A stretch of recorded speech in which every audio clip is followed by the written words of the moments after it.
Alam nyo ba, kaya ako may dalang tasa. Magpuputi kami ng ng blackberries dito sa likod ng aking sasakyan. So let's go. Tara.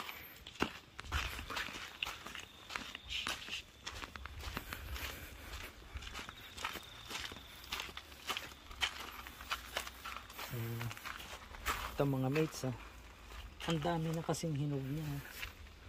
Ang dami niyang hinog. Tsaka nakikita nyo ang tataba ng niya, ang gaganda. So sobra na yung hinog niya. Kaya dapat nang pitasin at kakainin. Ang daming bunga, Nakakatuwa, ang tataba niya,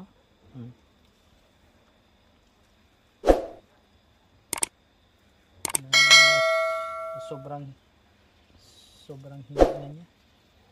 Meron pa doon sa taas. Meron pa doon sa taas. Kita niya mga mates, ang ganda, tingnan nyo, dahil bunga. Mga hinog na siya. Kukunin lang natin yung mga hinog na hinog para hugasan natin. Tapos konting asin lang ito, ang katapat nito, konting asin lang.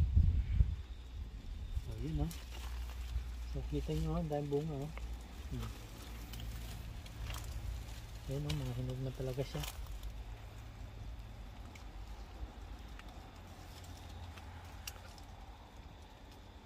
Diba? Ang lalaki, ang tataba. Nasa gilid ka.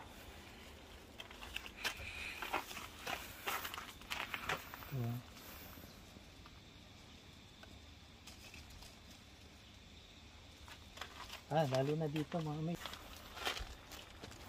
Diba? Ito kung nakikita nyo, ang daming bunga.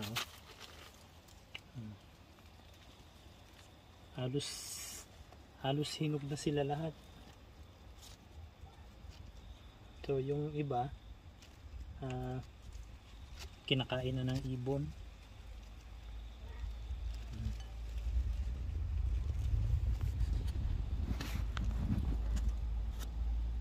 Tataba ng bunga niya. So kukunin lang natin yung hinog na dahil sa dami nito siguro itong tasa na to puno to. So walang tayo, kakainin lang natin. Kita nyo, yan.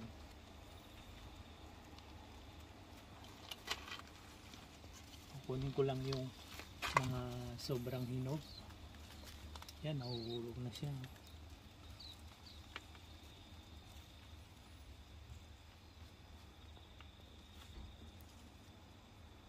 Diba? Nakakatuwa, ang daming bunga mga mates,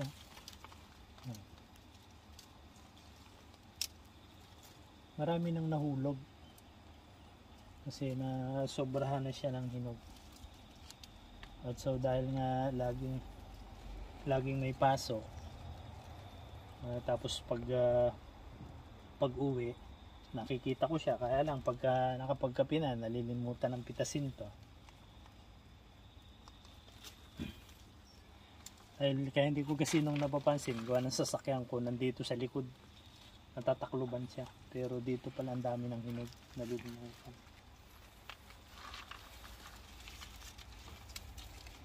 Lalaki na.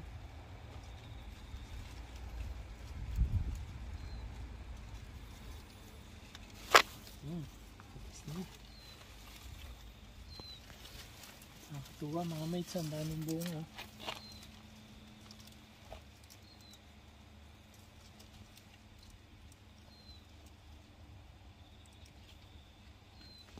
Kumakatas na siya.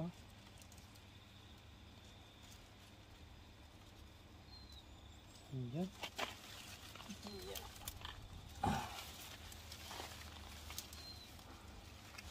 Wow, ang tataba.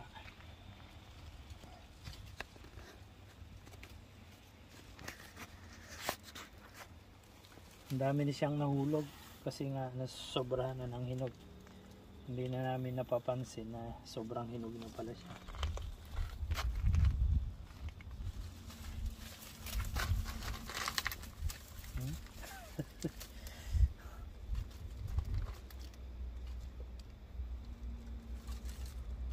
Yun. Kinukuha ko lang yung mga kita nyo, yung isasama halos sinog na lahat, kita nyo yan. So kukunin lang natin yung sobrang hinog na. Ayan.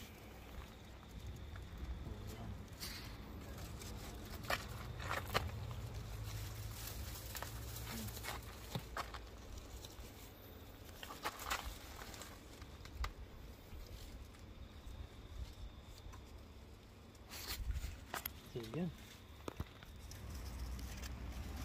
Itong isa puro mga ano pa siya, mga pula pa lang, hindi pa ano, pero yung iba dito sa ilalim mo, mga hinog na rin. Yun oh, ang lalaki niya.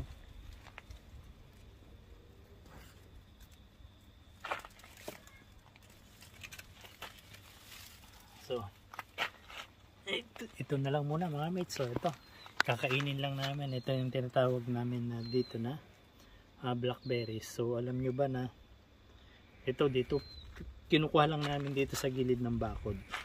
Samantalang ito mahal ang kilo nito. Pero dito libre lang. Kukunin mo lang siya sa ano ng bakod. Okay, ang daming bunga. So kunti lang kinuha natin dahil kakainin lang natin sa sobrang hinog na. So yun. Thank you muli sa short video na ito na nanguha tayo ng blackberries, tapos hugasan natin, lalagyan natin ng asin, tapos kakainin na habang nanonood ng TV. Okay na. So yun, maraming salamat ulit. Bye bye.